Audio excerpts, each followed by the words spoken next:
ನಾನು ಬಯಸ್ತೀನಿ ಸಭಾಧ್ಯಕ್ಷ. ಮಾನ್ಯ ಸಭಾಧ್ಯಕ್ಷರೇ, ರಾಜ್ಯಪಾಲರ ಜಂಟಿ ಅಧಿವೇಶನವನ್ನು ಉದ್ದೇಶಿಸಿ ಮಾತನಾಡಿರ್ತಕ್ಕಂಥ ಸಂದರ್ಭದಲ್ಲಿ ನನಗೂ ಕೂಡ ಮಾತನಾಡಲು ಅವಕಾಶ ಮಾಡಿಕೊಟ್ಟಿರ್ತಕ್ಕಂಥ ತಮಗೆ ವಂದನೆಗಳನ್ನು ಸಲ್ಲಿಸ್ತಾ, ರಾಜ್ಯಪಾಲರ ಈ ಭಾಷಣದ ನಂತರದಲ್ಲಿ ಸದನದಲ್ಲಿ ವಿಶೇಷವಾಗಿ ಆಡಳಿತ ಪಕ್ಷದ ಕಡೆಯಿಂದ ಪ್ರಜಾಪ್ರಭುತ್ವದ ಬಗ್ಗೆ, ಸಂವಿಧಾನದ ಬಗ್ಗೆ, ಒಕ್ಕೂಟದ ವ್ಯವಸ್ಥೆಯ ಬಗ್ಗೆ, ಮಹಾತ್ಮ ಗಾಂಧೀಜಿಯವರ ಬಗ್ಗೆ, ಡಾಕ್ಟರ್ ಬಾಬಾ ಸಾಹೇಬ್ ಅಂಬೇಡ್ಕರ್ ಅವ್ರ ಬಗ್ಗೆ ಸಾಕಷ್ಟು ವಿಚಾರಗಳನ್ನ ಆಡಳಿತ ಪಕ್ಷದವರು ರೇವಣ್ಣವರೇ ಹೇಳುವಂತ ಪ್ರಯತ್ನ ಮಾಡಿದ್ರು. ರೇವಣ್ಣವರೇ, ಆಡಳಿತ ಪಕ್ಷದವರ ಬಾಯಲ್ಲಿ ಪ್ರಜಾಪ್ರಭುತ್ವ, ಒಕ್ಕೂಟದ ವ್ಯವಸ್ಥೆ, ಬಾಬಾ ಸಾಹೇಬ್ ಅಂಬೇಡ್ಕರ್, ಮಹಾತ್ಮ ಗಾಂಧಿಯವರ ಹೆಸರನ್ನ ಕೇಳ್ತಾ ಇದ್ರೆ ಒಂದ್ ರೀತಿ ಭೂತದ ಬಾಯಲ್ಲಿ ಭಗವದ್ಗೀತೆ ಕೇಳಿದಂತ ಆಗ್ತಾ ಇತ್ತು. ಮನೆ ಸಭಾಧ್ಯಕ್ಷರೇ, ಇವತ್ತು ಕಾಂಗ್ರೆಸ್ ಪಕ್ಷ ಇಂಥ ಹೀನಾಯ ಪರಿಸ್ಥಿತಿಗೆ ಇವತ್ತು ದೇಶದಲ್ಲಿ ಯಾಕೆ ಬಂದಿದೆ ಅಂತ ಹೇಳಿ ಇವತ್ತು ಅವ್ರು ಬೆಳಕು ಚೆಲ್ಲಬೇಕಾಗಿತ್ತು. ಮಾನ್ಯ ಸಭಾಧ್ಯಕ್ಷ, 1951ರಲ್ಲಿ 364 ಸಂಸದರಿದ್ದ ಈ ದೇಶದಲ್ಲಿ 1984ರಲ್ಲಿ 415 ಸಂಸದರು ಪಾರ್ಲಿಮೆಂಟ್ ಅಲ್ಲಿ ಇದ್ರು. ಆದ್ರೆ ಇವತ್ತು ಎಲ್ಲಿಗೆ ಬಂದಿದೆ ಪರಿಸ್ಥಿತಿ ಅಂತ ಹೇಳಿದ್ರೆ 2024ರ ಲೋಕಸಭಾ ಚುನಾವಣೆಗೆ 415 ಗೆದ್ದಿದ್ದಂತ ಕಾಂಗ್ರೆಸ್ ಪಕ್ಷ ಕೇವಲ 99 ಸ್ಥಾನಗಳಿಗೆ ತೃಪ್ತಿ ಪಡ್ಕೊಳ್ತಕ್ಕಂಥ ಪರಿಸ್ಥಿತಿ ಇವತ್ತು ನಿರ್ಮಾಣ ಆಗಿದೆ. ಮಾನ್ಯ ಸಭಾಧ್ಯಕ್ಷರೇ, ಅಂದ್ರೆ ಯಾಕೆ ಇಂತ ಹೀನಾಯ ಪರಿಸ್ಥಿತಿ ಇವತ್ತು ಕಾಂಗ್ರೆಸ್ ಪಕ್ಷಕ್ಕೆ ಬಂದಿದೆ ದೇಶದಲ್ಲಿ ಅನ್ನೋದನ್ನು ಕೂಡ ಒಂದು ಕ್ಷಣ ಯೋಚನೆ ಮಾಡಬೇಕಾಗ್ತದೆ. ಏನು ಹಿಂದೆ ಸೀತೆಯನ್ನ ಯಾವ ರೀತಿ ರಾವಣ ಅಪಹರಿಸಿಕೊಂಡು ಲಂಕೆಗೆ ತೆಗೆದುಕೊಂಡು ಹೋದ್ರು, ಅದೇ ರೀತಿ ಕಾಂಗ್ರೆಸ್ನವರು ಮಹಾತ್ಮ ಗಾಂಧಿಯವರ ಹೆಸರನ್ನ ಬಳಸ್ಕೊಂಡು ಈ ನಕಲಿ ಕಾಂಗ್ರೆಸ್ ಏನಿದೆ ಮಹಾತ್ಮ ಗಾಂಧಿಗೂ ಕೂಡ ಟೋಪಿ ಹಾಕ್ತಕ್ಕಂಥ ಕೆಲಸ ಮಾಡಿದ್ದಾರೆ. ಅಷ್ಟೇ ಅಲ್ಲ, ಬಡತನವನ್ನು ನಿರ್ಮೂಲನೆ ಮಾಡ್ತೇವೆ, ಗರೀಬಿ ಹಟಾವ್ ಅಂತೇಳಿ ಈ ದೇಶದಲ್ಲಿರುವಂತಹ ಬಡವರಿಗೂ ಕೂಡ ಒಂದು ಮಕ್ಕಳ ಟೋಪಿ ಹಾಕ್ತಕ್ಕಂಥ ಕೆಲಸವನ್ನ ಮಾನ್ಯ ಸಭಾಧ್ಯಕ್ಷ ಇವತ್ತು ಕಾಂಗ್ರೆಸ್ನವರು ಮಾಡಿರ್ತಕ್ಕಂಥ ಪರಿಣಾಮವಾಗಿ ಇವತ್ತು ಇಂಥ ಹೀನಾಯ ಪರಿಸ್ಥಿತಿ ಇವತ್ತು ಕಾಂಗ್ರೆಸ್ ಪಕ್ಷಕ್ಕೆ ದೇಶದಲ್ಲಿ ಬಂದಿದೆ, ರಾಜ್ಯದಲ್ಲೂ ಕೂಡ ಬಂದಿದೆ ಅನ್ನೋದನ್ನ ನಾನು ಈ ಸಂದರ್ಭ ಹೇಳೋದಕ್ಕೆ ಇಚ್ಛೆ ಪಡ್ತೇನೆ. ಮಾನ್ಯ ಸಭಾಧ್ಯಕ್ಷರೇ, ಈ ಸದನದಲ್ಲಿ ರಾಜ್ಯದಿಂದ ಯಾವ ರೀತಿ ತೆರಿಗೆ ಹಣ GST ಮುಖೇನ ಕೇಂದ್ರಕ್ಕೆ ಹೋಗಿದೆ, ನಮ್ಮ ರಾಜ್ಯದಿಂದ ತೆರಿಗೆ ಹಣ GST ಮುಖೇನ ಇವತ್ತೇನೋ ಕೇಂದ್ರ ಸರ್ಕಾರಕ್ಕೆ ಹೋಗಿದೆ, ಇದ್ರ ಬಗ್ಗೆ ಸಾಕಷ್ಟು ಚರ್ಚೆಗಳಾಗಿದ್ದಾವೆ. ಆಡಳಿತ ಪಕ್ಷದವರ ಮಾತನ್ನ ಕೇಳ್ತಾ ಇದ್ರೆ ನಮ್ಮ ರಾಜ್ಯದ ತೆರಿಗೆ ಹಣದಿಂದ ಕೇಂದ್ರ ಸರ್ಕಾರ ಏನೋ ಬಹಳ ಭ್ರಷ್ಟಾಚಾರ ಮಾಡಿಬಿಟ್ಟಿದೆ, ಲೂಟಿ ಮಾಡಿಬಿಟ್ಟಿದೆ, ಏನೋ ಅಭಿವೃದ್ಧಿನೇ ಆಗಿಲ್ಲ ಈ ದೇಶದಲ್ಲಿ, ರಾಜ್ಯದಲ್ಲಿ ಅನ್ನುವ ಅರ್ಥದಲ್ಲಿ ಮಾತನಾಡ್ತಾ ಇರ್ತಕ್ಕಂಥದ್ದು ಇದೊಂದು ರೀತಿ ಅರ್ಥಹೀನ. ನಾನು ಒಂದು ತಮ್ಮ ಮುಖೇನ ಸದನಕ್ಕೆ ನೆನಪು ಮಾಡೋದಕ್ಕೆ ಇಚ್ಛೆ ಪಡ್ತೇನೆ. ನಮ್ಮ ರಾಜ್ಯ ಇರ್ಬೋದು, ಹೊರ ರಾಜ್ಯಗಳಿಂದ ತೆರಿಗೆ ಮೂಲಕ ಹೋಗ್ತಕ್ಕಂಥ GST ಮುಖೇನ ಕೇಂದ್ರಕ್ಕೆ ಹೋಗ್ತಕ್ಕಂಥ ಹಣದಿಂದ ಮಾನ್ಯ ಸಭಾಧ್ಯಕ್ಷರೇ, ಹಿಂದೆ ಕಾಂಗ್ರೆಸ್ ಸರ್ಕಾರ ಇದ್ದಾಗ ಏನು ಇವತ್ತು ದೇಶದಲ್ಲಿ ಏನು ಚರ್ಚೆ ಆಗ್ತಾ ಇತ್ತು, ಇಡೀ ದೇಶದಲ್ಲಿ 2G ಸ್ಕ್ಯಾಮ್ ಬಗ್ಗೆ ಚರ್ಚೆ ಆಗ್ತಾ ಇತ್ತು, ಕೋಲ್ ಸ್ಕ್ಯಾಮ್ ಬಗ್ಗೆ ಚರ್ಚೆ ಆಗ್ತಾ ಇತ್ತು, ಕಾಮನ್ವೆಲ್ತ್ ಗೇಮ್ಸ್ ಸ್ಕ್ಯಾಮ್ ಬಗ್ಗೆ ಚರ್ಚೆ ಆಗ್ತಾ ಇತ್ತು. ಈ ದೇಶದಲ್ಲಿ ಅಭಿವೃದ್ಧಿಯ ಬಗ್ಗೆ ಚರ್ಚೆನೇ ಆಗ್ತಾ ಇರಲಿಲ್ಲ, ಭ್ರಷ್ಟಾಚಾರದ ಬಗ್ಗೆ ಚರ್ಚೆ ಆಗ್ತಾ ಇತ್ತು. ಆದ್ರೆ ಭಾರತೀಯ ಜನತಾ ಪಾರ್ಟಿ ಸರ್ಕಾರ ಬಂದ ನಂತರದಲ್ಲಿ, ಅದರಲ್ಲೂ ಕೂಡ ವಿಶೇಷವಾಗಿ ಕೇಂದ್ರದಲ್ಲಿ ನರೇಂದ್ರ ಮೋದಿಜಿಯವರ ನೇತೃತ್ವದ NDA ಸರ್ಕಾರ ಬಂದ ನಂತರದಲ್ಲಿ ಇವತ್ತು ಈ ದೇಶದಲ್ಲಿ ಭ್ರಷ್ಟಾಚಾರದ ಬಗ್ಗೆ ಚರ್ಚೆ ಆಗ್ತಾ ಇಲ್ಲ. ನಾನಿವತ್ತು ಸವಾಲನ್ನ ಹಾಕ್ತೇನೆ ಇವತ್ತು ಆಡಳಿತ ಪಕ್ಷದವರಿಗೆ. 2014ರಿಂದ 2024ರವರೆಗೆ 25ರವರೆಗೆ ನರೇಂದ್ರ ಮೋದಿಜಿಯವರ ನೇತೃತ್ವದ NDA ಸರ್ಕಾರ ಯಾವುದೇ ಒಂದು ಭ್ರಷ್ಟಾಚಾರದ ಆರೋಪವನ್ನು ಮಾಡೋದಕ್ಕೆ ಸಾಧ್ಯ ಆಗಿಲ್ಲ ಇವತ್ತು ಕಾಂಗ್ರೆಸ್ ಪಕ್ಷದವರಿಗೆ. ಆ ರೀತಿ ಒಂದು ಭ್ರಷ್ಟಾಚಾರ ರಹಿತ ಆಡಳಿತವನ್ನ ಸನ್ಮಾನ್ಯ ನರೇಂದ್ರ ಮೋದಿಜಿಯವರು ಇವತ್ತು ಕೊಡ್ತಾ ಇರುವಂತದ್ದನ್ನ ಇವತ್ತು ಇಡೀ ದೇಶದ ಜನ ಇವತ್ತು ಚರ್ಚೆ ಮಾಡ್ತಾ ಇದ್ದಾರೆ, ಹೆಮ್ಮೆ ಪಡ್ತಾ ಇದ್ದಾರೆ. ಇವತ್ತು ದೇಶದಲ್ಲಿ ವಿಕಸಿತ ಭಾರತದ ಬಗ್ಗೆ ಚರ್ಚೆ ಆಗ್ತಾ ಇದೆ. ಈಸ್ ಆಫ್ ಡೂಯಿಂಗ್ ಬಿಸ್ನೆಸ್ ಬಗ್ಗೆ ಚರ್ಚೆ ಆಗ್ತಾ ಇದೆ. ಭಾರತ ಇವತ್ತು ಯಾವ ರೀತಿ ಅಭಿವೃದ್ಧಿಯ ಪಥದಲ್ಲಿ ಸಾಗ್ತಾ ಇದೆ ಅದ್ರ ಬಗ್ಗೆ ಇವತ್ತು ಸಾಕಷ್ಟು ಚರ್ಚೆ ಆಗ್ತಾ ಇದೆ. ಮಾನ್ಯ ಸಭಾಧ್ಯಕ್ಷರೇ, ಇವತ್ತು GST ಬಗ್ಗೆ ರಾಜ್ಯಕ್ಕೆ ಅನ್ಯಾಯ ಆಗ್ತದೆ ಅಂತ ಸಾಕಷ್ಟು ಚರ್ಚೆ ಆಗಿದೆ ಸಭಾಧ್ಯಕ್ಷರೇ. ಆದರೆ ಯಾವತ್ತೂ ಕೂಡ ಸದನದಲ್ಲಿ ಈ ದೇಶದಲ್ಲಿ 2014ರಿಂದ 2025ರವರೆಗೆ ಯಾವ ರೀತಿ ಒಂದು ಅಮೂಲಾಗ್ರ ಬದಲಾವಣೆ ದೇಶದಲ್ಲಿ ಆಗ್ತಾ ಇದೆ ಅಂತೇಳಿ ಯಾರು ಕೂಡ ಚರ್ಚೆ ಮಾಡಿಲ್ಲ. ಈ ಸದನದಲ್ಲಿ ಯಾವತ್ತೂ ಕೂಡ ಇವತ್ತು ಲಕ್ಷಾಂತರ ರೂಪಾಯಿ ಇವತ್ತು GST ಮೂಲಕ ಹೋಗ್ತಕ್ಕಂಥ ಟ್ಯಾಕ್ಸ್ ನಲ್ಲಿ ಯಾವ ರೀತಿ ಕೇಂದ್ರ ಸರ್ಕಾರ ಅದನ್ನ ಬಂಡವಾಳವನ್ನು ಹೂಡಿಕೆ ಮಾಡ್ತದೆ ಅನ್ನೋದು ಕೂಡ ಚರ್ಚೆ ಮಾಡಬೇಕಾಗಿದೆ. ಕೇವಲ ಇವತ್ತು ಮಾನ್ಯ ಸಭಾಧ್ಯಕ್ಷರೇ, ಇವತ್ತು ಪ್ರಧಾನಮಂತ್ರಿಗಳ ನೇತೃತ್ವದ ಸರ್ಕಾರ, ಕೇಂದ್ರ ಸರ್ಕಾರ ಈ ದೇಶದಲ್ಲಿರ್ತಕ್ಕಂಥ ಮೂಲಭೂತ ಸೌಕರ್ಯ ಇರ್ಬೋದು, ಇನ್ಫ್ರಾಸ್ಟ್ರಕ್ಚರ್, ಈ ದೇಶದ ಭದ್ರತೆ ಬಗ್ಗೆ ಅಂದ್ರೆ ಸೆಕ್ಯೂರಿಟಿ, ಈ ದೇಶದಲ್ಲಿ ಒಂದು ಜಾಬ್ ಕ್ರಿಯೇಷನ್ ಮಾಡ್ತಕ್ಕಂಥದ್ದು ಇರ್ಬೋದು, ಇವತ್ತು ಆ ನಿಟ್ಟಿನಲ್ಲಿ ಇವತ್ತು ಸಾಕಷ್ಟು ಇವತ್ತು ಹಣವನ್ನ ಕೊಡ್ತಾ ಇರುವಂತದ್ದು. ಇವತ್ತು ಬಹಳ ಪ್ರಮುಖವಾಗಿರ್ತಕ್ಕಂಥ ಅಂಶ ಅಂತ ಹೇಳಿದ್ರೆ ನರೇಂದ್ರ ಮೋದಿಜಿಯವರ ನೇತೃತ್ವದ NDA ಸರ್ಕಾರ ನೇಷನ್ ಫಸ್ಟ್ ಅನ್ನೋ ಒಂದು ನಾಟದಲ್ಲಿ ಒಂದು ಬಲಿಷ್ಠ ಭಾರತವನ್ನು ನಿರ್ಮಾಣ ಮಾಡಬೇಕು ಅಂತ ಹೇಳಿ ಮಾನ್ಯ ಸಭಾಧ್ಯಕ್ಷರೇ, ಇವತ್ತು ಡಿಫೆನ್ಸ್ ಬಜೆಟ್ 2014ರಲ್ಲಿ ಈ ದೇಶದ ಡಿಫೆನ್ಸ್ ಬಜೆಟ್ ಎಷ್ಟಿತ್ತು ಅಂತ ಹೇಳಿದ್ರೆ ಕೇವಲ 2,53,000 ಕೋಟಿ ರೂಪಾಯಿಗಳಿತ್ತು. 2024ರಷ್ಟೊತ್ತಿಗೆ ಈ ದೇಶದ ಡಿಫೆನ್ಸ್ ಬಜೆಟ್ ಎಷ್ಟಾಗಿದೆ ಅಂತ ಹೇಳಿದ್ರೆ 6.22 ಲಕ್ಷ ಕೋಟಿ, 6.22 ಲ್ಯಾಕ್ ಕ್ರೋರ್ ಇವತ್ತು ಡಿಫೆನ್ಸ್ ಬಜೆಟ್ ಇವತ್ತು ಹೆಚ್ಚು ಮಾಡಿರುವಂತದ್ದು. 1.8 ಲಕ್ಷ ಕೋಟಿ ಯಾತಕ್ಕೋಸ್ಕರ ಕೊಟ್ಟಿದ್ದಾರೆ ಅಂತ ಹೇಳಿದ್ರೆ ಇವತ್ತು ಆರ್ಮ್ ಫೋರ್ಸಸ್ಗೆ ಬೇಕಾಗಿರ್ತಕ್ಕಂಥ ಏರ್ ಕ್ರಾಫ್ಟ್ಸ್ ಇರ್ಬೋದು, ಸಬ್ಮೆರಿನ್ ಇರ್ಬೋದು, ಮಿಸೈಲ್ಸ್ ಇರ್ಬೋದು, ಡ್ರೋನ್ಸ್ ಇರ್ಬೋದು, ಅಂದ್ರೆ ಡಿಫೆನ್ಸ್ಗೆ ಬೇಕಾಗಿರ್ತಕ್ಕಂಥ ಮೂಲಭೂತ ಸೌಕರ್ಯಕ್ಕೆ ಸುಮಾರು 1.8 ಲಕ್ಷ ಕೋಟಿಯನ್ನ ಇವತ್ತು ಕೇಂದ್ರದ ಬಜೆಟ್ ಅಲ್ಲಿ ನೀಡಿರುವಂತದ್ದು. ಮತ್ತೊಮ್ಮೆ ಹೇಳ್ತೇನೆ, ಇಂಡಿಯನ್ ಡಿಫೆನ್ಸ್ ಬಜೆಟ್ ಕಳೆದ 2024ರಲ್ಲಿ 6.22 ಲ್ಯಾಕ್ ಕ್ರೋರ್ ಇವತ್ತು ಡಿಫೆನ್ಸ್ ಬಜೆಟ್ಗೆ ನೀಡಿರುವಂತದ್ದು. ಮತ್ತೊಂದಾಗಿ ಇವತ್ತು ಯಾವ ರೀತಿ ನಮ್ಮ ದೇಶದಲ್ಲಿ ಮತ್ತೆ ನಮ್ಮ ರಾಜ್ಯದಲ್ಲಿ ನ್ಯಾಷನಲ್ ಹೈವೇ ಡೆವಲಪ್ ಆಗ್ತದೆ ಅಂತ ಹೇಳಿದ್ರೆ ಇವತ್ತು India's national highway sees 60% growth in a decade, becoming world's second largest network. ಮಾನ್ಯ ಸಭಾಧ್ಯಕ್ಷ, ಕಳೆದ 10 ವರ್ಷದಲ್ಲಿ ಸುಮಾರು 1,46,195 ಕಿಲೋಮೀಟರ್ ಅಷ್ಟು 2014ರಿಂದ 2024ರವರೆಗೆ ಈ ದೇಶದಲ್ಲಿ ಹೈವೇಗಳು ನಿರ್ಮಾಣ ಆಗಿರುವಂತದ್ದು. ಇವತ್ತು ಯೂತ್ಸ್ ಬಗ್ಗೆ ನಾವು ಮಾತನಾಡ್ತೇವೆ. ಯಾವ ರೀತಿ ಕೇಂದ್ರ ಸರ್ಕಾರ ಇವತ್ತು ಜಾಬ್ ಜನರೇಷನ್ಗೆ ಅವಕಾಶ ಮಾಡಿಕೊಟ್ಟಿದೆ ಅಂತೇಳಿ. ಯಾವುದೇ ಜಾಬ್ ಜನರೇಷನ್ ಆಗಬೇಕು ಅಂತ ಹೇಳಿದ್ರೆ ಇದು ಟ್ಯಾಕ್ಸ್ ಪಾಲಿಸಿ ಯಾವ ರೀತಿ ಮಾಡ್ತಾರೆ, ಇವತ್ತು ಜಾಬ್ ಜನರೇಷನ್ಗೆ ಯಾವ ರೀತಿ ಪೂರಕವಾಗಿ ಇವತ್ತು ಕಾಯ್ದೆಗಳನ್ನು ತರ್ತಾರೆ ಅನ್ನೋದು ಕೂಡ ಅಷ್ಟೇ ಮುಖ್ಯ. ಕೇಂದ್ರ ಸರ್ಕಾರ ತೆಗೆದುಕೊಂಡಿರ್ತಕ್ಕಂಥ ನೀತಿಯ ಪರಿಣಾಮವಾಗಿ ಇವತ್ತು ಇಡೀ ದೇಶದಲ್ಲಿ 2 ಲಕ್ಷ ಸ್ಟಾರ್ಟ್ಅಪ್ಗಳಿಗೆ ಅವಕಾಶ ಆಗಿರುವಂತದ್ದು.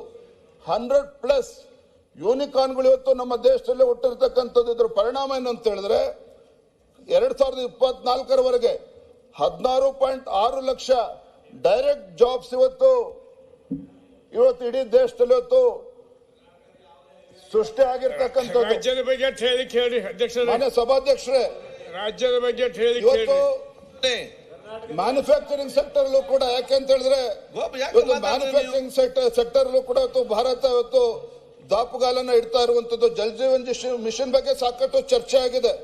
ಇವತ್ತು ಜಲ್ ಜೀವನ್ ಮಿಷನ್ ಅಲ್ಲೂ ಕೂಡ ಇವತ್ತು ಟ್ಯಾಪ್ ವಾಟರ್ ಕವರೇಜ್ ಇಡೀ ದೇಶದಲ್ಲಿ ಸ್ವಾತಂತ್ರ್ಯ ಬಂದು 60 ವರ್ಷಗಳ ಕಾಲ ಕಾಂಗ್ರೆಸ್ ಆಡಳಿತ ನಡೆಸಿದ್ರು ಸಹ 17% ಮಾತ್ರ ಗ್ರಾಮೀಣ ಭಾಗದಲ್ಲಿ ಕುಡಿಯೋ ನೀರಿನ ವ್ಯವಸ್ಥೆ ಆಗಿತ್ತು. ಆದರೆ ನರೇಂದ್ರ ಮೋದಿಜಿಯವರ ಪ್ರಾಮಾಣಿಕ ಪ್ರಯತ್ನದಿಂದಾಗಿ ಇವತ್ತು 74% ಕವರೇಜ್ ಇವತ್ತು ಆಗಿದೆ. ಅಂದ್ರೆ ಗ್ರಾಮೀಣ ಭಾಗದಲ್ಲಿ ಇವತ್ತು ಕುಡಿಯೋ ನೀರಿನ ವ್ಯವಸ್ಥೆ ಅಷ್ಟಾಗಿರುವಂತದ್ದು. ಸ್ಯಾನಿಟೇಷನ್ ಬಗ್ಗೆನೂ ಕೂಡ ಮಾತನಾಡ್ತಾ ಇದ್ದೇವೆ. ಸುಮಾರು 12 ಕೋಟಿ ಶೌಚಾಲಯಗಳನ್ನ ನಿರ್ಮಾಣ ಮಾಡುವಂತ ಕೆಲಸ ಇವತ್ತು ಕೇಂದ್ರ ಸರ್ಕಾರದ ನೇತೃತ್ವದಲ್ಲಿ ಮಾನ್ಯ ಸಭಾಧ್ಯಕ್ಷ ಆಗಿರ್ತಕ್ಕಂಥದ್ದು.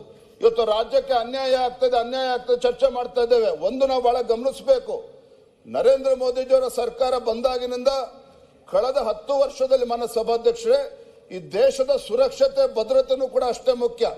ನಾರ್ತ್ ಈಸ್ಟರ್ನ್ ಸ್ಟೇಟ್ಸ್ ಏನಿದಾವೆ ಇದ್ರ ಬಗ್ಗೆ ಹಿಂದಿನ ಸರ್ಕಾರಗಳು ತನ್ನ ಬಜೆಟ್ ಅಲ್ಲಿ ಯಾವುದೇ ರೀತಿ ಅನುದಾನವನ್ನು ಕೊಡ್ತಾ ಇರಲಿಲ್ಲ.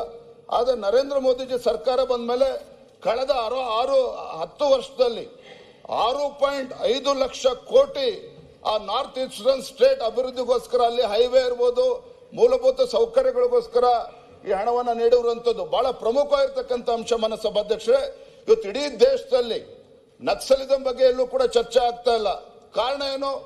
2014 ಪೂರ್ವದಲ್ಲಿ ಎಲ್ಲ ಪತ್ರಿಕೆ ದೃಶ್ಯ ಮಾಧ್ಯಮಗಳೆಲ್ಲ ನೋಡ್ತಾ ಇದ್ರೆ ನಕ್ಸಲರು ಅಲ್ಲಿ ಅಟ್ಯಾಕ್ ಮಾಡಿದ್ರು, ಇಲ್ಲಿ ಪೊಲೀಸ್ ಅಧಿಕಾರಿಗಳು ಸತ್ತೋದ್ರು, ಇಲ್ಲಿ ಬಡವರ ಮೇಲೆ ಪ್ರಾಣ ಹಾನಿ ಆಯ್ತು ಅಂತೇಳಿ ಚರ್ಚೆ ಆಗ್ತಾ ಇತ್ತು.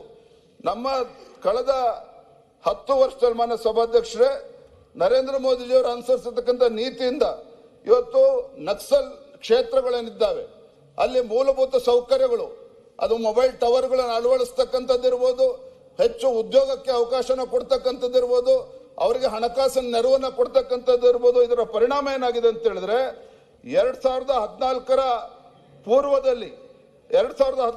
ಪೂರ್ವದಲ್ಲಿ ಇವತ್ತು 300ಕ್ಕೂ ಹೆಚ್ಚು, ಅಂದ್ರೆ ಇವತ್ತು 15 ಹೆಚ್ಚು ರಾಜ್ಯಗಳಲ್ಲಿ ನಕ್ಸಲಿಸಂ ಬಹಳ ಕಾಟ ಇತ್ತು. ಆದ್ರೆ ಇವತ್ತು ಎಲ್ಲಾ ರಾಜ್ಯಗಳಲ್ಲೂ ಕೂಡ ಇದು ನಕ್ಸಲಿಸಂ ಅನ್ನ ನ್ಯೂಟ್ರಲೈಸ್ ಮಾಡಿ ಒಂದು ಶಾಂತಿಯ ವಾತಾವರಣ ನಿರ್ಮಾಣ ಮಾಡ್ತಕ್ಕಂಥ ಕೆಲಸ ಇವತ್ತು ಕೇಂದ್ರ ಸರ್ಕಾರದಿಂದ ಆಗಿರ್ತಕ್ಕಂಥದ್ದು. ಮಾನ್ಯ ಸಭಾಧ್ಯಕ್ಷ, ಯಾಕೆ ಇದನ್ನು ಉಲ್ಲೇಖ ಮಾಡ್ತಾ ಇದ್ದೇನೆ ಅಂತ ಹೇಳಿದ್ರೆ, ರಾಜ್ಯದಿಂದ ಬರೀ ಕರ್ನಾಟಕ ರಾಜ್ಯ ಅಷ್ಟೇ ಅಲ್ಲ, ಬೇರೆ ಬೇರೆ ರಾಜ್ಯಗಳಿಂದ ತೆರಿಗೆ ಮೂಲಕ ಕೇಂದ್ರ ಸರ್ಕಾರಕ್ಕೆ ಏನು ಹೋಗ್ತಾ ಇದೆ ಹಣ, ಯಾವುದೇ ಒಂದು ಭ್ರಷ್ಟಾಚಾರ ಆಗದೇನೆ ಯಾವ ರೀತಿ ಒಂದು ಆಡಳಿತ ಸುಧಾರಣೆನ ತಂದು ಯಾವ ರೀತಿ ಪಾರದರ್ಶಕವಾಗಿ ಕೇಂದ್ರ ಸರ್ಕಾರ ಆಡಳಿತ ನಡೆಸ್ತಾ ಇದೆ, ಯಾವ ರೀತಿ ಸುಧಾರಣೆಗಳು ಆಗ್ತಾ ಇದೆ ಅನ್ನೋದಕ್ಕೆ ಇದನ್ನು ಉದಾಹರಣೆ ಕೊಟ್ಟಿದ್ರು. ಮಾನ್ಯ ಸಭಾಧ್ಯಕ್ಷರೇ,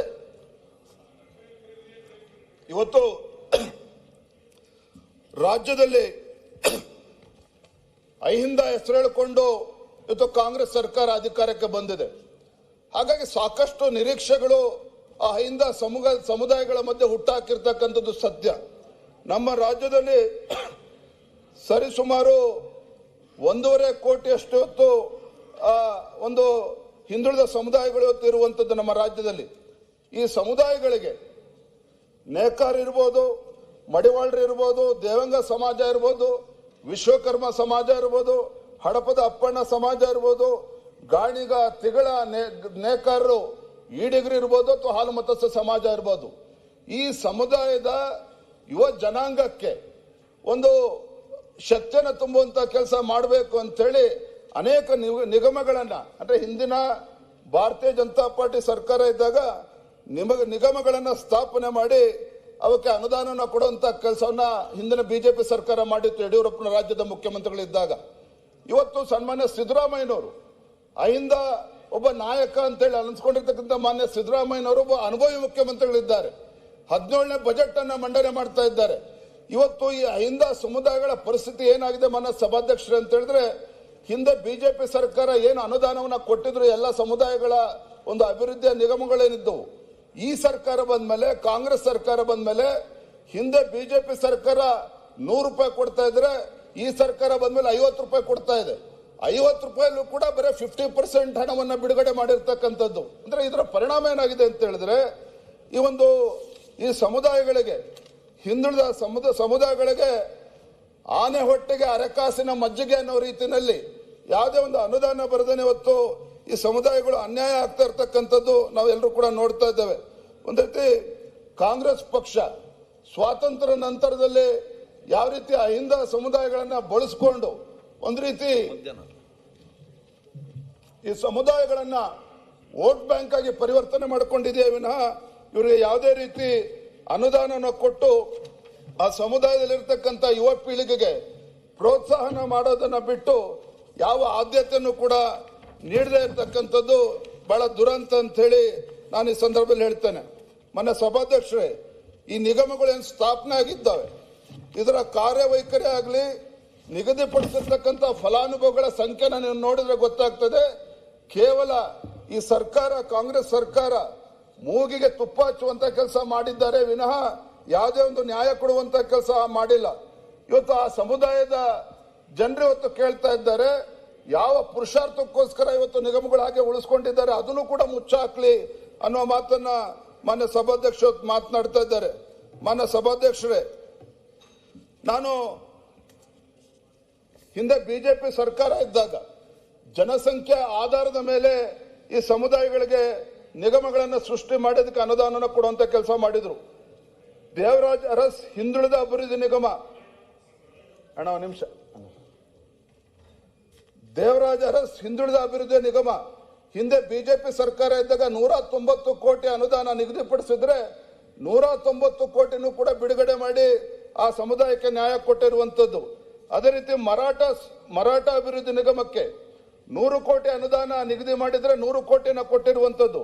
ವಿಶ್ವಕರ್ಮ ಅಭಿವೃದ್ಧಿ ನಿಗಮಕ್ಕೆ 25 ಕೋಟಿ ನಿಗದಿ ಮಾಡಿದ್ರೆ 25 ಕೋಟಿ ಕೊಟ್ಟಿದ್ದಾರೆ. ನಿಜ ಶರಣ ಅಂಬಿಗರ ಚೌಡಯ್ಯ ಅಭಿವೃದ್ಧಿ ನಿಗಮ 15 ಕೋಟಿ ನಿಗದಿ ಮಾಡಿದ್ರೆ 15 ಕೋಟಿ ಕೊಟ್ಟಿದ್ದಾರೆ. ಮಡಿವಾಳ ಮಾಚಿದೇವ 15 ಕೋಟಿ ಹೇಳಿದ್ರೆ 15 ಕೋಟಿ ಕೊಟ್ಟಿದ್ದಾರೆ. ಒಟ್ಟಾರೆಯಾಗಿ ಹಿಂದಿನ ಬಿಜೆಪಿ ಸರ್ಕಾರದಲ್ಲಿ ಈ ಸಮುದಾಯಗಳಿಗೆ, ಹಿಂದುಳಿದ ಸಮುದಾಯಗಳಿಗೆ 576 ಕೋಟಿ ವಿವಿಧ ಬೋರ್ಡ್ಗಳಿಗೆ ಕೊಟ್ಟಿದ್ರೆ, ನಿಗದಿ ಮಾಡಿದ್ರೆ 576 ಕೋಟಿನೂ ಕೂಡ ಮಾನ್ಯ ಸಭಾಧ್ಯಕ್ಷ ಬಿಡುಗಡೆ ಮಾಡಿದ್ದಾರೆ. ಆದ್ರೆ 2023-24 ಈ ಕಾಂಗ್ರೆಸ್ ಸರ್ಕಾರ ಬಂದ ಮೇಲೆ ದೇವರಾಜ ಅರಸ್ ನಿಗಮಕ್ಕೆ 100 ಕೋಟಿ ರೂಪಾಯಿ ಹೇಳಿದ್ರೆ ಕೇವಲ ಬಿಡುಗಡೆ ಮಾಡಿರ್ತಕ್ಕಂಥದ್ದು 50 ಕೋಟಿ, ಅದರಲ್ಲಿ ವ್ಯಯ ಆಗಿರ್ತಕ್ಕಂಥದ್ದು ಕೇವಲ 50% ಮಾತ್ರ. ಅದೇ ರೀತಿ ಮರಾಠ ಸಮುದಾಯಕ್ಕೆ 50 ಕೋಟಿ ಹೇಳಿದ್ರೆ 25 ಕೋಟಿ ಕೊಟ್ಟಿದ್ದಾರೆ. ಅಲೆಮಾರಿ ಅಭಿವೃದ್ಧಿ ನಿಗಮಗಳಿಗೆ 12 ಕೋಟಿ ಕೊಟ್ಟು ಅದರಲ್ಲಿ 6 ಕೋಟಿ ಮಾತ್ರ ರಿಲೀಸ್ ಮಾಡಿದ್ದಾರೆ. ಮಡಿವಾಳ ಮಾಚಿದೇವ 9 ಕೋಟಿ ರೂಪಾಯಿ ಹೇಳಿದ್ರೆ ಕೇವಲ 4.5 ಕೋಟಿ ಕೊಟ್ಟಿದ್ದಾರೆ. ರಾಜ್ಯ ಕಾಡುಗೊಲ್ಲ ಅಭಿವೃದ್ಧಿ ನಿಗಮ 15 ಕೋಟಿ ಹೇಳಿದ್ರೆ ಕೇವಲ 7.5 ಕೋಟಿ ಇವತ್ತು ಕೊಟ್ಟಿರ್ತಕ್ಕಂಥದ್ದು ಹಿಂದಿನ ಬಿಜೆಪಿ ಸರ್ಕಾರ. ಕಾಡುಗೊಲ್ಲ ಅಭಿವೃದ್ಧಿ ನಿಗಮಕ್ಕೆ 20 ಕೋಟಿ ಹೇಳಿದ್ರೆ 20 ಕೋಟಿನೂ ಕೂಡ ರಿಲೀಸ್ ಮಾಡಿ ಖರ್ಚಾಗಿರ್ತಕ್ಕಂಥದ್ದು ನಾವು ನೋಡಿದ್ದೇವೆ ಮಾನ್ಯ ಸಭಾಧ್ಯಕ್ಷರೇ. ಒಟ್ಟಾರೆಯಾಗಿ ಇವತ್ತು ಅಹಿಂದ ಸಮುದಾಯಗಳು ಯಾವ ನಿರೀಕ್ಷೆಗಳನ್ನ ಸರ್ಕಾರದ ಬಗ್ಗೆ ಇಟ್ಕೊಂಡಿದ್ರೋ, ಯಾವ ಕನಸುಗಳನ್ನ ಸರ್ಕಾರದ ಬಗ್ಗೆ ಇಟ್ಕೊಂಡಿದ್ರೋ, ಅವರ ಕನಸುಗಳು ಇವತ್ತು ನುಚ್ಚುನೂರಾಗಿರ್ತಕ್ಕಂಥದ್ದು ಸತ್ಯ ಮಾನ್ಯ ಸಭಾಧ್ಯಕ್ಷರೇ. ಇವತ್ತು ಕೂಡ ನಾನು ತಮ್ಮ ಮುಖೇನ ಮಾನ್ಯ ಹಣಕಾಸಿನ ಸಚಿವರಾಗಿರುವಂತಹ ಮಾನ್ಯ ಮುಖ್ಯಮಂತ್ರಿಗಳಲ್ಲಿ ವಿನಂತಿ ಮಾಡ್ತೇನೆ, ಮುಂದಿನ ದಿನಗಳಲ್ಲಾದರೂ ಸಹ ಈ ಸಮುದಾಯಗಳಿಗೆ ನ್ಯಾಯ ಕೊಡುವಂತ ಕೆಲಸ ಆಗಬೇಕು. ಇವತ್ತು ಗಂಗಾ ಕಲ್ಯಾಣ ಯೋಜನೆ ಆಗಲಿ, ಸ್ವಯಂ ಉದ್ಯೋಗ ಯೋಜನೆ ಆಗಲಿ, ಇವೆಲ್ಲವೂ ಕೂಡ ಕೇವಲ ಮೂಗಿಗೆ ತುಪ್ಪ ಹಚ್ಚುವಂತ ಕೆಲಸ ಆಗಿದೆ ಹೊರತು ಇವತ್ತು ಯಾರಿಗೂ ಕೂಡ ಅದು ಅನುಕೂಲ ಆಗ್ತಾ ಇಲ್ಲ ಅನ್ನೋ ಮಾತನ್ನ ಮಾನ್ಯ ಸಭಾಧ್ಯಕ್ಷ ಸಂದರ್ಭದಲ್ಲಿ ಹೇಳೋದಕ್ಕೆ ಇಚ್ಛಪಡ್ತೇನೆ. ಮಾನ್ಯ ಸಭಾಧ್ಯಕ್ಷೆ, ನಾವು ಭಾರತೀಯ ಜನತಾ ಪಾರ್ಟಿ ಹಲವಾರು ಬಾರಿ ಸದನದ ಒಳಗಡೆ ಮತ್ತು ಸದನದ ಹೊರಗಡೆ ರಾಜ್ಯ ಇವತ್ತು ಹಣಕಾಸಿನ ಪರಿಸ್ಥಿತಿ ಸರಿ ಇಲ್ಲ, ರಾಜ್ಯ ಇವತ್ತು ದಿವಾಳಿಯತ್ತ ಸಾಗ್ತಾ ಇದೆ ಅನ್ನುವ ವಿಚಾರವನ್ನು ಹಲವಾರು ಬಾರಿ ಹೇಳಿದ್ದೇವೆ. ಅದಕ್ಕೆ ಆಡಳಿತ ಪಕ್ಷದವರು ಕೂಡ ನಮ್ಮನ್ನು ಟೀಕೆನೂ ಕೂಡ ಮಾಡಿದ್ದಾರೆ. ಕರ್ನಾಟಕ ಸರ್ಕಾರ ಕೊಟ್ಟಿರ್ತಕ್ಕಂಥ ಗ್ಯಾರಂಟಿ ಇವತ್ತು ಇಡೀ ದೇಶಕ್ಕೆ ರೋಲ್ ಮಾಡೆಲ್ ಅಂತ ಹೇಳಿ ಪ್ರಚಾರ ಮಾಡಿಕೊಂಡು ಹಿಮಾಚಲ ಪ್ರದೇಶದಲ್ಲಿ ಮತ್ತು ತೆಲಂಗಾಣ ರಾಜ್ಯದಲ್ಲಿ ಕಾಂಗ್ರೆಸ್ ಸರ್ಕಾರದ ಪರಿಸ್ಥಿತಿ ಏನಾಗಿದೆ ಅಂತ ನಾನು ಮತ್ತೆ ಉಲ್ಲೇಖ ಮಾಡೋದಕ್ಕೆ ಹೋಗೋದಿಲ್ಲ. ಆದರೆ ಒಂದು, ಕಳೆದ ಬೆಳಗಾವಿಯ ಚಳಿಗಾಲದ ಅಧಿವೇಶನದಲ್ಲಿ ನಮ್ಮ ಸದಸ್ಯರಾಗಿರ್ತಕ್ಕಂಥ ಮಹೇಶ್ ತೆಂಗಿನಕಾಯಿ ಅವರು ಗೃಹಲಕ್ಷ್ಮಿನಲ್ಲಿ ಕಳೆದ ಫೆಬ್ರವರಿ ಮತ್ತು ಮಾರ್ಚ್ ತಿಂಗಳಲ್ಲಿ ಆ ಕಂತುಗಳನ್ನ ಬಿಡುಗಡೆ ಮಾಡಿದ್ದೇನೆ. ಸುಮಾರು 5,000 ಕೋಟಿ ರೂಪಾಯಿ ಅದು ಏನಾಗಿದೆ ಅಂತೇಳಿ ಸಂಬಂಧಪಟ್ಟ ಸಚಿವರು ಕೂಡ ಉತ್ತರ ಕೊಟ್ಟಿಲ್ಲ. ಮಾನ್ಯ ಹಣಕಾಸಿನ ಸಚಿವರು ಕೂಡ ಇವತ್ತಿಗೆ ಉತ್ತರ ಕೊಟ್ಟಿಲ್ಲ. ಆದ್ರೆ ಒಂದಂತೂ ಸತ್ಯ ಮಾನ್ಯ ಸಭಾಧ್ಯಕ್ಷರೇ, ರಾಜ್ಯದ ಹಣಕಾಸಿನ ಪರಿಸ್ಥಿತಿ ಎಷ್ಟು ಚಿಂತಾಜನಕವಾಗಿದೆ ಅಂತ ಹೇಳಿದ್ರೆ ಮಾನ್ಯ ಸಭಾಧ್ಯಕ್ಷರೇ, ಮಂಡ್ಯದಲ್ಲಿ ಸ್ವಾತಂತ್ರ್ಯ ಹೋರಾಟಗಾರರ ಮಾಸಿಕ ಗೌರವಧನ ಮತ್ತು ಅವರ ಕುಟುಂಬಸ್ಥರಿಗೆ ನೀಡುವ ಮಾಸಾಶನ ಸುಮಾರು 4.85 ಕೋಟಿ 6 ತಿಂಗಳಿಂದ ಈ ರಾಜ್ಯ ಸರ್ಕಾರ ಹಣ ಬಿಡುಗಡೆ ಮಾಡದೇನೆ ಸತಾಯಿಸಿಕೊಂಡು ಸ್ವಾತಂತ್ರ್ಯ ಯೋಧರಿಗೆ ಅಪಮಾನ ಮಾಡುವಂತ ಕೆಲಸ ಇವತ್ತು ರಾಜ್ಯ ಸರ್ಕಾರ ಮಾಡ್ತಾ ಇರುವಂತದ್ದನ್ನ ಈ ಸಂದರ್ಭ ಉಲ್ಲೇಖ ಮಾಡೋದಕ್ಕೆ ಇಚ್ಛಪಡ್ತೇನೆ ಮಾನ್ಯ ಸಭಾಧ್ಯಕ್ಷರೇ. ಇವತ್ತು ಸೇಡಂನಲ್ಲಿ ಕಳೆದ ಜುಲೈನಲ್ಲಿ ವೇತನ ದೊರೆತಿಲ್ಲ ಅನ್ನುವ ಕಾರಣಕ್ಕೆ ಕಲಬುರಗಿಯ ಸೇಡಂನಲ್ಲಿ ಅಲ್ಲೂ ಕೂಡ ಒಬ್ಳು ಬಾಲಕಿ ಇವತ್ತು ಒಂದು ಡೆತ್ ನೋಟ್ ಬರೆದು ಗ್ರಂಥಪಾಲಕಿ ಭಾಗ್ಯವತಿ ಆತ್ಮಹತ್ಯೆ ಮಾಡ್ಕೊಂಡಿರ್ತಕ್ಕಂಥದ್ದು ಕೂಡ ಇವತ್ತು ಪತ್ರಿಕೆಗಳಲ್ಲಿ ಇವತ್ತು ಉಲ್ಲೇಖ ಆಗಿರುವಂತದ್ದು. ಇನ್ನ ಗುತ್ತಿಗೆದಾರರ ಪರಿಸ್ಥಿತಿ ಅಂತೂ ಯಾರು ಕೇಳೋದಿಲ್ಲ ಬಿಡಿ. ಇವತ್ತು ಅನೇಕ ಗುತ್ತಿಗೆದಾರರು ಆತ್ಮಹತ್ಯೆ ಮಾಡಿಕೊಂಡು ಇವತ್ತು ರಾಜ್ಯದ ಉಚ್ಚ ನ್ಯಾಯಾಲಯವು ಕೂಡ ಇವತ್ತು ಚೀಮರಿ ಹಾಕಿರ್ತಕ್ಕಂಥದ್ದನ್ನು ನಾವು ಗಮನಿಸ್ತಾ ಇದ್ದೇವೆ ರಾಜ್ಯ ಸರ್ಕಾರಕ್ಕೆ. ಇವತ್ತು ಪತ್ರಿಕೆಯಲ್ಲಿ ಬಂದಿರತಕ್ಕಂಥದ್ದು ಕೇಂದ್ರ ಸರ್ಕಾರದ ಪ್ರಮುಖ ಯೋಜನೆ ಸ್ಮಾರ್ಟ್ ಸಿಟಿ ಮಿಷನ್ಗೆ ಮೀಸಲಿಟ್ಟಿದ್ದ ಹಣದ ಪೈಕಿ 153.38 ಕೋಟಿ ಹಣವನ್ನ ರಾಜ್ಯ ಸರ್ಕಾರ ನಿಯಮ ಬಾಹಿರವಾಗಿ ವಿವಿಧ ಇಲಾಖೆಗೆ ಅದರ ಅಂಗಸಂಸ್ಥೆಗಳಿಗೆ ಅನ್ಯ ಉದ್ದೇಶಕ್ಕೆ ವರ್ಗ ಮಾಡಿರುವುದು. ಸ್ಮಾರ್ಟ್ ಸಿಟಿ 153 ಕೋಟಿ. ಮಾನ್ಯ ಸಭಾಧ್ಯಕ್ಷರೇ, ಈ ರೀತಿ ಕೇಂದ್ರದಿಂದ ಬರ್ತಕ್ಕಂಥ ಅನುದಾನ ಅನ್ಯಾಯ ಅಂತ ಹೇಳ್ತಕ್ಕಂಥ ಆಡಳಿತ ಪಕ್ಷದವರು ಯಾವ ರೀತಿ ಇವತ್ತು ಅಕೌಂಟಬಿಲಿಟಿ ಇಲ್ಲದೇನೆ ಸಮರ್ಪಕವಾಗಿ ಹಣವನ್ನು ಬಳಕೆ ಮಾಡದೇ ಇರತಕ್ಕಂಥದ್ದು ಇವತ್ತು ನಾವು ಉಲ್ಲೇಖ ಮಾಡೋದಕ್ಕೆ ಇಷ್ಟಪಡ್ತೇವೆ. ಮಾನ್ಯ ಸಭಾಧ್ಯಕ್ಷರೇ, ಬಹಳ ಪ್ರಮುಖವಾಗಿರ್ತಕ್ಕಂಥ ಅಂಶ ಇವತ್ತು ರಾಜ್ಯಾದ್ಯಂತ ಚರ್ಚೆ ಆಗ್ತಾ ಇದೆ. ಈಗ ತಾನೇ ಆಡಳಿತ ಪಕ್ಷದ ಸದಸ್ಯರು ಹೇಳಿದ್ರು, ಇವತ್ತು ತಮ್ಮ ಗ್ಯಾರಂಟಿಗಳ ಮೂಲಕ ಹೆಣ್ಣು ಮಕ್ಕಳ ಬಾಳನ್ನ ಬಾಳಲ್ಲಿ ಬೆಳಕು ತರುವಂತ ಕೆಲಸ ನಮ್ಮ ಸರ್ಕಾರ ಮಾಡ್ತದೆ ಅಂತೇಳಿ ಬಹಳ ಅಭಿಮಾನದಿಂದ ಹೇಳಿದ್ರು, ಸಂತೋಷ. ಆದ್ರೆ ಮಾನ್ಯ ಸಭಾಧ್ಯಕ್ಷ, ವಾಸ್ತವಿಕ ಪರಿಸ್ಥಿತಿ ಏನು ಅಂತ ಹೇಳಿದ್ರೆ, ಇವರ ಗ್ಯಾರಂಟಿ ಯೋಜನೆಗಳಿಗೆ ಇವತ್ತು ಹಣ ಅದನ್ನ ಕಲೆಕ್ಷನ್ ಆಗ್ತಾ ಇಲ್ಲ. ಇದ್ರ ಪರಿಣಾಮ ಏನು ಅಂತ ಹೇಳಿದ್ರೆ, ಇವತ್ತು ರಾಜ್ಯದಲ್ಲಿ ಇವತ್ತು ಎಕ್ಸೈಸ್ ಡಿಪಾರ್ಟ್ಮೆಂಟ್ಗೆ ಇವತ್ತು ಸುಮಾರು 40,000 ಕೋಟಿ ಇವತ್ತು ಟಾರ್ಗೆಟ್ ಅನ್ನು ನೀಡಿರುವಂತದ್ದು ಮಾನ್ಯ ಮುಖ್ಯಮಂತ್ರಿ ಹಣಕಾಸು ಸಚಿವರು. ಇದರ ಪರಿಣಾಮ ಏನು ಅಂತ ಹೇಳಿದ್ರೆ, ಮಹಿಳೆಯರ ಬಾಳಲ್ಲಿ ಬೆಳಕನ್ನು ತರ್ತೇವೆ ಅಂತ ಹೇಳ್ತಕ್ಕಂಥ ಕಾಂಗ್ರೆಸ್ನವರು ಇವತ್ತು 40,000 ಕೋಟಿ ಟಾರ್ಗೆಟ್ ಇವತ್ತು ಎಕ್ಸೈಸ್ ಡಿಪಾರ್ಟ್ಮೆಂಟ್ಗೆ ನಿಗದಿ ಮಾಡಿರೋ ಪರಿಣಾಮ ಏನು ಅಂತ ಹೇಳಿದ್ರೆ, ರಾಜ್ಯದ ಯಾವುದೇ ಜಿಲ್ಲೆಗೆ ಹೋಗಿ ಮಾನ್ಯ ಸಭಾಧ್ಯಕ್ಷರೇ, ದಿನಸಿ ಅಂಗಡಿಗಳಲ್ಲೂ ಕೂಡ ಮದ್ಯ ಮಾರ್ತಕ್ಕಂಥ ಒಂದು ಕೆಟ್ಟ ಪರಿಸ್ಥಿತಿ, ದುಸ್ಥಿತಿ ಇವತ್ತು ರಾಜ್ಯ ಸರ್ಕಾರಕ್ಕೆ ಬಂದಿದೆ ಅಂತ ಹೇಳಿದ್ರೆ, ಒಂದು ಕಡೆ ಗೃಹಲಕ್ಷ್ಮಿ ಕೊಡ್ತಕ್ಕಂಥದ್ದು 2,000 ರೂಪಾಯಿ ಕೊಟ್ರೆ 5,000 ರೂಪಾಯಿ ಅವರಿಂದ ಕಿತ್ಕೊಳ್ತಕ್ಕಂಥ ಕೆಲಸ ಇವತ್ತು ಆಗ್ತಾ ಇದೆ. ಇವತ್ತು ಅಬಕಾರಿ ಇಲಾಖೆನಲ್ಲಿ ಯಾವ ರೀತಿ ಭ್ರಷ್ಟಾಚಾರ ಆಗ್ತಾ ಇದೆ, ಆ ಭ್ರಷ್ಟಾಚಾರದಲ್ಲಿ ಬಂದಿರತಕ್ಕಂಥ ಹಣ ಯಾರ್ಯಾರಿಗೆ ಹೋಗ್ತಾ ಇದೆ ನಾನು ಚರ್ಚೆ ಮಾಡೋದಕ್ಕೆ ಹೋಗೋದಿಲ್ಲ, ಅದನ್ನ ಸೋಮವಾರ ತೆಗೆದುಕೊಳ್ತೇನೆ. ಆದ್ರೆ ತಮ್ಮ ಮುಖ್ಯ ಮನೆ ಸಭಾಧ್ಯಕ್ಷೆ, ಹಾಗಾಗಿ ಇವತ್ತು ಎಕ್ಸೈಸ್ ಡಿಪಾರ್ಟ್ಮೆಂಟ್ ಅಲ್ಲಿ ಈ ರೀತಿ ಟಾರ್ಗೆಟ್ ಗಳನ್ನ ಕೊಟ್ಟು ಈ ರಾಜ್ಯವನ್ನ ಕುಡುಕರ ರಾಜ್ಯವನ್ನಾಗಿ ಮಾಡೋದಕ್ಕೆ ಹೊರಟಿದ್ದಾರೆ. ಮಾನ್ಯ ಸಭಾಧ್ಯಕ್ಷ, ಬಹಳ ಪ್ರಮುಖವಾಗಿರ್ತಕ್ಕಂಥ ಅಂಶ ಹೇಳ್ತೇನೆ. ಮಾನ್ಯ ಉಪಮುಖ್ಯಮಂತ್ರಿಗಳು ಸದನದಲ್ಲಿ ಏನು ನಮ್ಮ ತುಂಗಭದ್ರಾ ಕ್ರಸ್ಟ್ ಗೇಟ್ ಸಾಕಷ್ಟು ಚರ್ಚೆಗಳಾಗಿತ್ತು. ಮಾನ್ಯ ಸಭಾಧ್ಯಕ್ಷರೇ, ತುಂಗಭದ್ರಾದ ಗೇಟ್ ನಂಬರ್ 19 ಅದು ಕುಸಿಬಿದ್ದಂತ ಸಂದರ್ಭದಲ್ಲಿ ಮಾನ್ಯ ಉಪಮುಖ್ಯಮಂತ್ರಿಗಳು ಇಲ್ಲಿ ಸದನದಲ್ಲಿ ಹೇಳಿಕೆಯನ್ನು ಕೂಡ ಕೊಟ್ಟಿದ್ರು. ಅನುದಾನದ ಕೊರತೆ ಇಲ್ಲ, ಆಂಧ್ರ ಬೇರೆ ರಾಜ್ಯಗಳು ಅನುದಾನ ಕೊಡ್ಲಿ ಬಿಡ್ಲಿ, ಸಂಪೂರ್ಣವಾಗಿ ನಾವೇ ಅದನ್ನು ಭರಿಸ್ತೇವೆ ಅನ್ನೋ ಹೇಳಿಕೆಯನ್ನು ಕೂಡ ಮಾನ್ಯ ಉಪಮುಖ್ಯಮಂತ್ರಿಗಳು ಉತ್ತರ ಕೊಟ್ಟಿದ್ರು. ಇಲ್ಲೇನಾಗಿದೆ ಪರಿಸ್ಥಿತಿ ಅಂತ ಹೇಳಿದ್ರೆ ಮಾನ್ಯ ಸಭಾಧ್ಯಕ್ಷರೇ, ಮೊದಲನೇದಾಗಿ ತುರ್ತಾಗಿ ಅಲ್ಲಿ ರಿಪೇರಿ ಕೆಲಸ ಆಗ್ಲೇಬೇಕಾಗಿದೆ. 33 ಕ್ರಸ್ಟ್ ಗೇಟ್ಗಳು ರಿಪೇರಿ ಆಗ್ಬೇಕಾಗಿದೆ, ಹೊಸ ಕೂರಿಸುವಂತ ಕೆಲಸ ಆಗ್ಬೇಕಾಗಿದೆ. ಇದ್ರ ನಡುವೆ ಏನಾಗಿದೆ, ರಾಜ್ಯ ಸರ್ಕಾರ 10 ಕೋಟಿ ರೂಪಾಯಿಗಳನ್ನ ನೀಡಿದ್ರು ಅಲ್ಲಿ ಕ್ರಸ್ಟ್ ಗೇಟ್ ರಿಪೇರಿ ಮಾಡಬೇಕು ಅಂತೇಳಿ.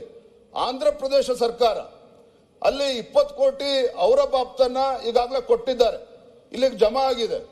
ತದನಂತರದಲ್ಲಿ ಅದೇ ಆಂಧ್ರ ಸರ್ಕಾರ 30 ಕೋಟಿ ರೂಪಾಯಿಗಳನ್ನ ಅಲ್ಲಿ ಸ್ಯಾಲರೀಸು ಮತ್ತೆ ಮೇಂಟೆನೆನ್ಸ್ಗೆ ಅಂತೇಳಿ 30 ಕೋಟಿ ಕೊಟ್ಟಿದ್ದಾರೆ. ಈ ಸರ್ಕಾರ ನೋಡಿ, ನಾನು ಹೇಳೋದಕ್ಕೆ ನಿಜವಾಗ್ಲೂ ಕೂಡ ನಾಚಿಕೆ ಆಗ್ತದೆ ಮಾನ್ಯ ಸಭಾಧ್ಯಕ್ಷರೇ. ಈ ಸರ್ಕಾರ ನಡವಳಿಕೆ ಆಗಿದೆ ಅಂತ ಹೇಳಿದ್ರೆ, ಆಂಧ್ರದಿಂದ 20 ಕೋಟಿ ಏನ್ ಬಂದಿದೆ, ತದನಂತರದಲ್ಲಿ ಮೇಂಟೆನೆನ್ಸ್ ಸ್ಯಾಲರಿಗೆ ಅಂತೇಳಿ 30 ಕೋಟಿ ಅಡಿಷನಲ್ 30 ಕೋಟಿ ಏನ್ ಬಂದಿದೆ, ಅದರಲ್ಲಿ ಈ ಸರ್ಕಾರ ಏನು ಹಿಂದೆ 10 ಕೋಟಿ ಕೊಟ್ಟಿತ್ತಲ್ಲ ಅದನ್ನ ಮುರ್ಕೊಳ್ತಕ್ಕಂಥ ಕೆಲಸ ಮಾಡಿದ್ದಾರೆ. ಅಂದ್ರೆ ರಾಜ್ಯದಲ್ಲಿ ಇವತ್ತು ಆರ್ಥಿಕ ಪರಿಸ್ಥಿತಿ ಬಹಳ ಚೆನ್ನಾಗಿದೆ ಅಂತ ಹೇಳ್ತಕ್ಕಂಥ ಇವತ್ತು ಕಾಂಗ್ರೆಸ್ ಸರ್ಕಾರ ಇವತ್ತು ರಾಜ್ಯದ ಪರಿಸ್ಥಿತಿ ಏನು ಅಂತ ಹೇಳಿ ಇದರಲ್ಲೇ ಗೊತ್ತಾಗ್ತದೆ. ಮಾನ್ಯ ಸಭಾಧ್ಯಕ್ಷರೇ, ಇವತ್ತು ಸಾಲ ಕೇವಲ 2.5 ವರ್ಷದಲ್ಲಿ ಕಾಂಗ್ರೆಸ್ ಸರ್ಕಾರ ಒಟ್ಟು 3.7 ಲಕ್ಷ ಕೋಟಿ ಇವತ್ತು ಸಾಲವನ್ನು ಮಾಡಿರುವಂತದ್ದು. ಇದರ ಪರಿಣಾಮ ಏನು ಅಂತ ಹೇಳಿದ್ರೆ, ಮುಂದೆ ಯಾವುದೇ ರಾಜ್ಯ ಸರ್ಕಾರಗಳು ಬರಲಿ, ಯಾವುದೇ ರಾಜ್ಯ ಸರ್ಕಾರಗಳು ಬಂದರೂ ಕೂಡ ಇವ್ರು ಮಾಡಿರ್ತಕ್ಕಂಥ ಸಾಲ ಬಡ್ಡಿ ಅಸಲಿನ ತೀರಿಸ್ತಕ್ಕಂಥ ಕೆಲಸ ಇತ್ತು ಮುಂದಿನ ಸರ್ಕಾರಗಳು ಮಾಡಬೇಕು. ಆ ರೀತಿ ಇವತ್ತು ಸಾಲ ಮಾಡುವಂತ ಕೆಲಸ ಇವತ್ತು ಈ ರಾಜ್ಯ ಸರ್ಕಾರ ಮಾಡಿದೆ. ಮಾನ್ಯ ಸಭಾಧ್ಯಕ್ಷರೇ, ಕೊನೆಯದಾಗ ಬಹಳ ಪ್ರಮುಖವಾಗಿ ಇವತ್ತು ಕಾನೂನು ಸುವ್ಯವಸ್ಥೆ ದ್ವೇಷ ಭಾಷಣದ ಬಗ್ಗೆ ಸಾಕಷ್ಟು ಚರ್ಚೆ ಆಗಿದೆ. ಇವತ್ತು ದ್ವೇಷ ಭಾಷಣದ ಕಾಯ್ದೆ ಇನ್ನೂ ಕೂಡ ಅನುಷ್ಠಾನಕ್ಕೆ ಬಂದಿಲ್ಲ. ಆದ್ರೆ ಮೊನ್ನೆ ದಿನ ತರೀಕೆರೆನಲ್ಲಿ ನಮ್ಮ ಹಿಂದೂ ಕಾರ್ಯಕರ್ತ ವಿಕಾಸ್ ಪುತ್ತೂರ್ ತರೀಕೆರೆನಲ್ಲಿ ಭಾಷಣ ಮಾಡೋದಕ್ಕೆ ಪ್ರಾರಂಭ ಮಾಡೋ ಮುಂಚಿತವಾಗಿನೇ ಅಲ್ಲಿ ಪೊಲೀಸರು ಹೋಗಿ ಅಡ್ಡಗಟ್ಟಿ ಅವರಿಗೆ ಭಾಷಣ ಮಾಡೋದಕ್ಕೆ ಅವಕಾಶ ಕೊಡೋದಿಲ್ಲ, ಅವ್ರ ಮೇಲೆ ಕೇಸ್ ಬುಕ್ ಮಾಡುವಂತ ಕೆಲಸವನ್ನ ಮಾಡ್ತಾರೆ. ಮತ್ತೊಂದು ಕಡೆ ನಮ್ಮ ದಕ್ಷಿಣ ಕನ್ನಡದ ನಮ್ಮ ಕಾರ್ಯಕರ್ತ ಶರಣ್ ಪಂಪೇಲ್ ಅವರು ದ್ವೇಷ ಭಾಷಣದ ನೆಪ ಹಿಡ್ಕೊಂಡು ಅವರಿಗೆ ಇವತ್ತು ಹೋಗದಾರಂಗೆ ತಡೆಯುವಂತ ಒಂದು ದುಸ್ಸಾಹಸಕ್ಕೆ ಕೈ ಹಾಕ್ತಾರೆ. ಅಷ್ಟೇ ಅಲ್ಲ, ಇವತ್ತು ಇಡೀ ರಾಜ್ಯದಲ್ಲಿ, ಇಡೀ ದೇಶದಲ್ಲಿ ಇವತ್ತು ಅಕ್ರಮ ವಲಸಿಗರ ಬಗ್ಗೆ, ಅಕ್ರಮ ಬಾಂಗ್ಲಾದೇಶರ ಬಗ್ಗೆ, ಇವತ್ತು ವಲಸಿಗರ ಬಗ್ಗೆ ಚರ್ಚೆ ಆಗ್ತಾ ಇದೆ. ಈ ಸರ್ಕಾರ ಗಟ್ಟಿ ಮನಸ್ಸು ಮಾಡಿ ಯಾರು ಅಕ್ರಮ ವಲಸಿಗರು ನಮ್ಮ ರಾಜ್ಯದಲ್ಲಿದ್ದಾರೆ, ಬೆಂಗಳೂರಿನಲ್ಲಿದ್ದಾರೆ, ಅವರನ್ನ ಪತ್ತೆ ಹಚ್ಚಿ ಹೊರಗಾಗ್ತಕ್ಕಂಥ ಕೆಲಸ ಆಗ್ಬೇಕಾಗಿತ್ತು. ಅದನ್ನ ಮಾಡಲಿಲ್ಲ. ಆದ್ರೆ ಒಬ್ಬ ಹಿಂದೂ ಕಾರ್ಯಕರ್ತ ಪುನೀತ್ ಕೆರೆಹಳ್ಳಿ ಅಂತಕ್ಕಂಥ ಹಿಂದೂ ಕಾರ್ಯಕರ್ತ ಅಕ್ರಮ ವಲಸಿಗರನ್ನ ಪತ್ತೆ ಹಚ್ಚಿ ಪೊಲೀಸರಿಗೆ ಹಿಡ್ಕೊಟ್ರೆ ಅವನ ಕೇಸ್ ಹಾಕ್ಬಿಟ್ಟು ಅವ್ರನ್ನ ಒಳಗಾಕಿ ಬೆದರಿಕೆ ಹಾಕ್ತಕ್ಕಂಥ ಕೆಲಸವನ್ನ ಇವತ್ತು ರಾಜ್ಯ ಸರ್ಕಾರ ಮಾಡ್ತಾ ಇರ್ತಕ್ಕಂಥದ್ದು ಅಕ್ಷಮ್ಯ ಅಪರಾಧ, ಅನ್ಯಾಯ. ಇನ್ನ ಬಳ್ಳಾರಿ ಬಗ್ಗೆ ಮೊನ್ನೆ ಜನಾರ್ದನ್ ರೆಡ್ಡಿ ಅವ್ರನ್ನ ಉಲ್ಲೇಖ ಮಾಡಿದ್ದಾರೆ ಮನೆ ಸಭಾಧ್ಯಕ್ಷೆ. ನಾನು ಕೂಡ ನಮ್ಮೆಲ್ಲ ಶಾಸಕ ಪರವಾಗಿ ಮತ್ತೊಮ್ಮೆ ನಾನು ಆಗ್ರಹ ಪಡಿಸ್ತೇನೆ, ತಮ್ಮ ಮುಖ ನಾನು ಒತ್ತಾಯ ಮಾಡ್ತೇನೆ. ರಾಜ್ಯ ಸರ್ಕಾರ ಮಾನ್ಯ ಮುಖ್ಯಮಂತ್ರಿಗಳು ಗಂಭೀರವಾಗಿ ತೆಗೆದುಕೊಂಡು ಈ ಒಂದು ಸಂಪೂರ್ಣವಾಗಿ ಪಾರದರ್ಶಕವಾಗಿ ತನಿಖೆ ಆಗ್ಬೇಕು ಅಂತ ಹೇಳಿದ್ರೆ ಸಿಬಿಐ ತನಿಖೆ ಕೊಡ್ಬೇಕು ಅಂತ ಮನೆ ಸಭೆಗೆ 2 ನಿಮಿಷ ಮುಗಿಸುತ್ತೆ ದಯವಿಟ್ಟು. ಮನೆ ಸಭಾಧ್ಯಕ್ಷ ದಲಿತರ ಬಗ್ಗೆ ಸಾಕಷ್ಟು ಚರ್ಚೆ ಆಗ್ತಾ ಇದೆ. ಆದ್ರೆ ಇವತ್ತು ನಾನು ಮುಗಿಸ್ತೇನೆ ಸಭಾಧ್ಯಕ್ಷ, ಮುಗಿಸ್ತೇನೆ. ಇವತ್ತು ಯಲ್ಲಾಪುರದಲ್ಲಿ ರಂಜಿತಾ ದಲಿತ ಮಹಿಳೆ, ನಾವು ಪಾಪ ಎಷ್ಟು ಚೆನ್ನಾಗಿ ಮಾತಾಡ್ತಿದ್ದ, ಮಾನ್ಯ ಸಭಾಧ್ಯಕ್ಷ ಮಾತಾಡ್ತಾರೆ, ದಲಿತರ ಬಗ್ಗೆ ಬಹಳ ಮೊಸಳೆ ಕಣ್ಣೀರು ಸುರಿಸ್ತದ ಆಡಳಿತ ಪಕ್ಷದವರು. ಅಲ್ಲಿ ಯಲ್ಲಾಪುರದಲ್ಲಿ ರಂಜಿತಾ ಅಂತಕ್ಕಂಥ ಒಬ್ಬ ಹಿಂದೂ ಮಹಿಳೆ, ದಲಿತ ಮಹಿಳೆ, ಹಾಡು ಹಗಲೇ ಆ ಮಹಿಳೆ ಕತ್ತು ಸೀಳಿ ಕೊಲೆ ಮಾಡಿರ್ತಕ್ಕಂಥದ್ದು. ನನ್ನ ವಿನಂತಿ ಇಷ್ಟೇನೆ, ನಾನು ಕೂಡ ಅಲ್ಲಿ ಹೋಗಿ ನಾವು ಪಕ್ಷದ ವತಿಯಿಂದ ಒಂದು ಸಣ್ಣ ಪರಿಹಾರನ ಕೊಡುವಂತ ಕೆಲಸ ಮಾಡಿದ್ವಿ.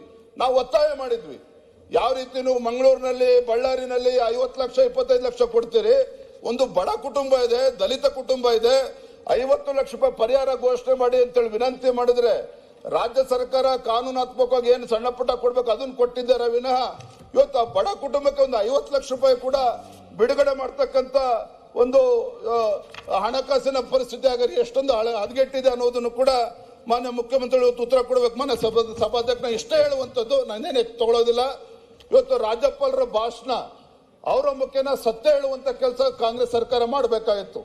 ಇವತ್ತು ರಾಜ್ಯ ಸರ್ಕಾರದ ಸಾಧನೆ ಏನು ಅಂತೇಳಿ ಅವರ ಮುಖೇನ ಹೇಳಿಸಬೇಕಾಗಿತ್ತು. ಮಾನ್ಯ ಸಭಾಧ್ಯಕ್ಷೆ, ಈ ಕಾಂಗ್ರೆಸ್ ಸರ್ಕಾರ, ರಾಜ್ಯ ಸರ್ಕಾರದ ಸಾಧನೆ ಏನಪ್ಪಾ ಅಂತ ಹೇಳಿದ್ರೆ, ವಾಲ್ಮೀಕಿ ನಿಗಮದಲ್ಲಿ 187 ಕೋಟಿ ಹಗರಣ ಮಾಡಿರ್ತಕ್ಕಂಥದ್ದೇ ಅವರ ಸಾಧನೆ. ಇವತ್ತು ಬಾಂಗ್ಲಾದೇಶ ಅಕ್ರಮ ವಲಸಿಗರಿಗೆ ನೆಲೆ ಕೊಡ್ತಾ ಇರ್ತಕ್ಕಂಥದ್ದೇ ಅವರ ಸಾಧನೆ. ಇವತ್ತು ಕೇಂದ್ರ ಸರ್ಕಾರದ ಕೃಷಿ ಸಮ್ಮಾನ್ ಯೋಜನೆಯನ್ನ ತಡೆದಿಡ್ತಿರ್ತಕ್ಕಂಥದ್ದೇ ಸಾಧನೆ. ಕೇಂದ್ರದ ನೀಟ್ ನ್ಯಾಷನಲ್ ಎಜುಕೇಶನ್ ಪಾಲಿಸಿನ ತಡೆದಿಡ್ತಿರ್ತಕ್ಕಂಥದ್ದೇ ಸಾಧನೆ. ಬಿಟ್ರೆ ಇವತ್ತು ಎಲ್ಲದರ ಮೇಲೂ ಕೂಡ ತೆರಿಗೆಯನ್ನು ಹಾಕಿ ಬೆಲೆ ಏರಿಕೆಯನ್ನ ಮಾಡಿ ಇವತ್ತು ಸಾಮಾನ್ಯ ಜನರು ತತ್ತರಿಸಿ ಇವತ್ತು ಇಡೀ ಸರ್ಕಾರಕ್ಕೆ ಇಡೀ ಶಾಪ ಆಗ್ತಾ ಇದ್ದಾರೆ. ಹಾಗಾಗಿ ಇಂಥ ಅಭಿವೃದ್ಧಿ ಶೂನ್ಯ ಸರ್ಕಾರದ ವಿರುದ್ಧ ಈ ರಾಜ್ಯದ ಜನ ವಿಶ್ವಾಸವನ್ನ ಕಳೆದುಕೊಂಡಿದ್ದಾರೆ. ಆ ಸತ್ಯವನ್ನು ಹೇಳಿಸ್ತಕ್ಕಂಥ ಪ್ರಾಮಾಣಿಕ ಪ್ರಯತ್ನ ರಾಜ್ಯ ಸರ್ಕಾರ ಮಾಡಬೇಕಾಗಿತ್ತು, ಅದನ್ನು ಮಾಡಿಲ್ಲ ಅಂತಕ್ಕಂಥದ್ದು ದುರಂತ. ಮನ್ನ ಸಭಾಧ್ಯಕ್ಷೆ, ಇಷ್ಟೇ ಈ ಕಾಂಗ್ರೆಸ್ ಸರ್ಕಾರ ಎಲ್ಲಾ ರಂಗದಲ್ಲೂ ಕೂಡ ವೈಫಲ್ಯ ಆಗಿರ್ತಕ್ಕಂಥದ್ದು. ಅದನ್ನ ನಾನು ತಮ್ಮ ಮೂಲಕ, ಸದನ ಮೂಲಕ, ತಮ್ಮ ಮುಖೇನ ಸರ್ಕಾರಕ್ಕೆ ಬೆಳಕು ತರುವಂತ ಕೆಲಸ ನಾನು ಮಾಡಿದ್ದೇನೆ. ನಮ್ಮ ಸಭಾಧ್ಯಕ್ಷೆ, ಅವಕಾಶನ ಕೊಟ್ಟಿರೋದಕ್ಕಾಗಿ ತಮಗೆ ವಂದನೆಗಳು. ಅಲ್ಲಿ ತಾವು ಹೇಳಿ ಮಾತಾಡಿದ್ರಲ್ಲ, ಒಂದೇ ಸೆಕೆಂಡ್ ಅಷ್ಟೇ. 27ನೇ ತಾರೀಕು ಬಳ್ಳಾರಿ ನಗರದ